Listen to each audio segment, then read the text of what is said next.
संतांची कामगिरी इयत्ता चौथी पाठ 2. महाराष्ट्राच्या पवित्र भूमीवर अनेक थोर संतांनी जन्म घेतला.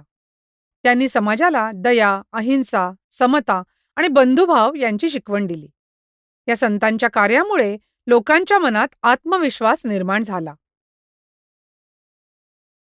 श्री चक्रधर स्वामी. श्री चक्रधर स्वामी मूळ गुजरातमधील एक राजपुत्र होते. वैराग्य वृत्ती धारण करून ते महाराष्ट्रात आले. महाराष्ट्रभर भ्रमण करत त्यांनी समतेचा उपदेश केला. त्यांना स्त्री पुरुष व जातीपाती हे भेदभाव मान्य नव्हते. त्यामुळे अनेक स्त्री पुरुष अनुयायी त्यांना मिळाले. महानुभाव पंथ त्यांनी स्थापन केलेला पंथ. लीळा चरित्र त्यांच्या आठवणींचा संग्रह असलेला ग्रंथ. समतेचा संदेश. सर्व माणसे समान आहेत हा उपदेश. संत नामदेव. संत नामदेव विठ्ठलाचे निस्सीम भक्त होते. ते नरसी गावचे राहणारे. त्यांनी अनेक अभंग रचले, कीर्तने केली व जनतेत जागृती निर्माण केली. भागवत धर्माच्या प्रसारासाठी महाराष्ट्रभर संचार केला. संत नामदेव पुढे भारतभर प्रवास करून पंजाबातही गेले. तेथील लोकांनाही समतेचा संदेश दिला. त्यांची काही पदे आजही शीख लोकांच्या गुरु ग्रंथ साहिब या धर्मग्रंथात समाविष्ट आहेत. अभंगरचना मराठी व हिंदी भाषेत पदे लिहिली. भक्तिमार्ग धर्मरक्षणाचा खंबीर निर्धार लोकात निर्माण केला. भारतभर प्रवास मानव धर्माचा संदेश सर्वत्र पोहोचवला. संत ज्ञानेश्वर. संत ज्ञानेश्वर आपेगावचे राहणारे. त्यांच्या बहिणीने मुक्ताबाईने त्यांना उपदेश केला. ताटी उघडा ज्ञानेश्वरा, जगाचे कल्याण कोण करील. त्यामुळे ज्ञानेश्वर दुःख विसरून कामाला लागले. उपदेश ईश्वरावर श्रद्धा ठेवा, सगळ्यांशी समतेने वागा. ज्ञानेश्वरी मराठी भाषेत धर्मज्ञानाचा महान ग्रंथ लिहिला. समाधी आळंदी येथे जिवंत समाधी. लाखो भाविक दर साल येतात.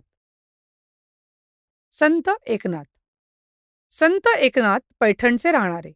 त्यांनी संत नामदेव व संत ज्ञानेश्वर यांच्या कार्याची परंपरा पुढे चालवली.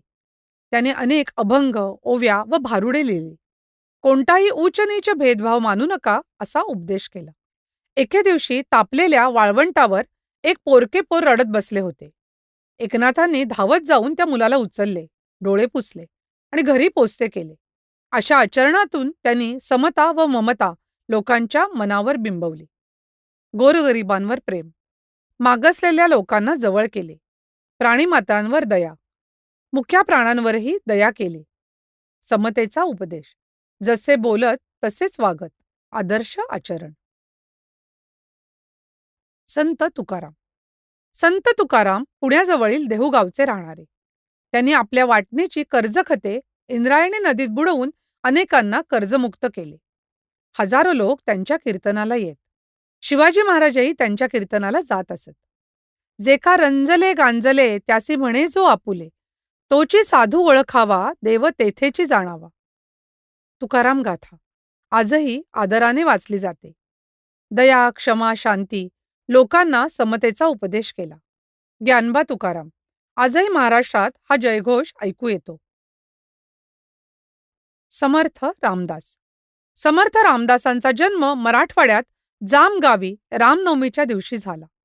त्यांचे मूळ नाव नारायण, पण ते स्वतःला रामाचा दास म्हणू लागले. शिवाजी महाराजांच्या काळात त्यांनी समाज जागृतीचे महान कार्य केले. दासबोध ग्रंथ लोकांना मोलाचा उपदेश. मनाच्या श्लोकातून सद्विचार व सद्वर्तनाची शिकवण. हनुमान मंदिरे बलोपासनेसाठी ठिकठिकाणी हनुमानाची मंदिरे उभारली. लोकांना शक्तीची उपासना शिकवली. संघटनेचा संदेश. सामर्थ्य आहे चळवळीचे. अन्यायाविरुद्ध प्रतिकार करण्याची स्फूर्ती दिली. संतांच्या कार्याचे महत्त्व.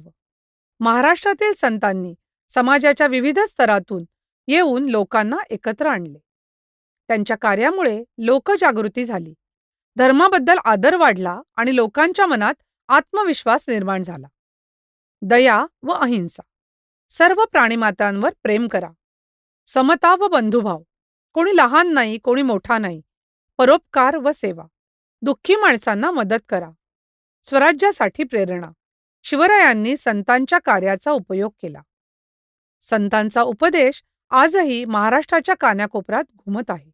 ज्ञानोबा तुकाराम.